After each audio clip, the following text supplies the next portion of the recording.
Welcome to my kitchen channel. તો આજે આપણે બનાવવાના છે જાળીદાર એકદમ સોફ્ટ ઢોકળા। તો ચાલો ફટાફટ બનાવવાનું સ્ટાર્ટ કરીએ। તો એક વાટકી ચણાનો લોટ, સૂજી, છાશ અને મોરસ લઈ લીધી છે। તો એક બાઉલમાં આપણે ચણાનો લોટ લઈ લઈશું। ચણાનો લોટને આપણે વધારે રાખવાના છે સૂજીના લોટ કરતાં। તો અઢી ચમચા મેં સૂજીનો લોટ લીધો છે અને લોટને આપણે મિક્સ કરી લઈશું। ત્યારબાદ એક ચમચી આપણે મોરસ એડ કરીશું, આદુ મરચાંની પેસ્ટ એડ કરીશું।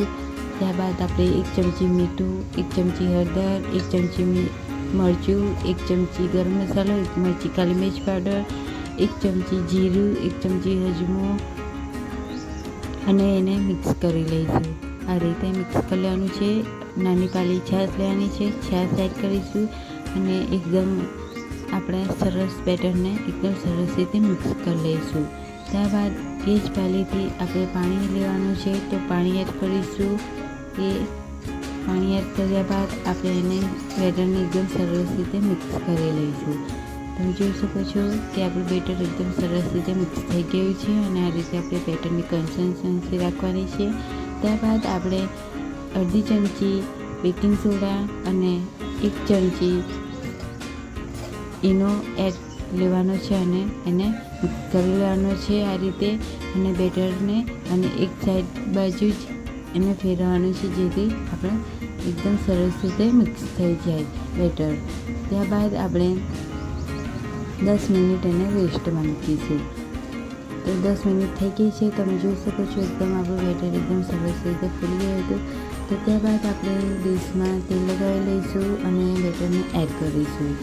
આ રીતે બેટરને એડ કરી લેવાનું છે ફટાફટ અને એકદમ સરસ રીતે પાતળું જાડું તમે જે રીતે તમે ઢોકળાને ખાવાના પસંદ કરતા હોય એ રીતે તમારે બેટરને પાથરી દેવાનું છે। તો બેટરને પાથરી દઈશું। ત્યારબાદ આપણે રેડ ચીલી પાવડર એડ કરીશું ઉપરથી અને બીજી ડીશમાં પણ આપણે બેટર એડ કરી લઈશું ને એ જ રીતે આપણે એની ઉપર રેડ ચીલી પાવડર એડ કરીશું અને એકદમ સરસ રીતે મિક્સ કરી લઈશું। આ રીતે આપણે બેટર એકદમ બે ડીશમાં આપણે પાથરી લીધા છે। તો ચાલો ફટાફટ કુકરમાં પાણી ગરમ થઈ ગયું છે। આ રીતે ડીશ મૂકી દઈશું અને આપણે બે ડીશ ઢોકળાની આ રીતે એને મૂકી દઈશું અને આપણે કૂક થવા દઈશું। તો 30 મિનિટ થઈ ગઈ છે। તમે જોઈ શકો છો આપણા ઢોકળા એકદમ પરફેક્ટ બની ગયા છે।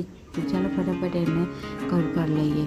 તો આ રીતે એકદમ સરસ રીતે કટ કરી લેવાના છે બધા ઢોકળા અને ત્યારબાદ આપણે તેને વઘાર કરીશું। તમે જોઈ શકો છો કે આપણા ઢોકળા એકદમ સોફ્ટ અને પાતળા અને એકદમ નરમ બન્યા છે।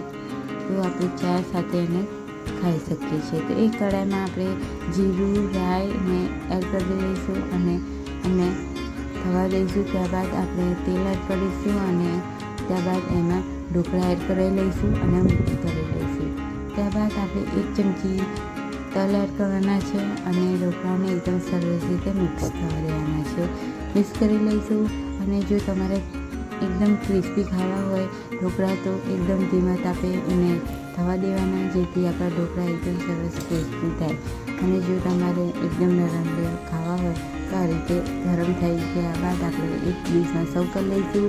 તો આ રીતે સર્વ કરી લેવાના છે। જો અમારો વિડીયો તમને પસંદ આવે તો લાઈક કરીને સબસ્ક્રાઈબ કરજો અને અમારી ચેનલને સબસ્ક્રાઈબ કરી લેજો ફ્રેન્ડ। અને અવનવા વિડીયો જોવા માટે નીચે ડિસ્ક્રિપ્શનમાં લિંક આપી જોઈ શકો છો। Bye bye.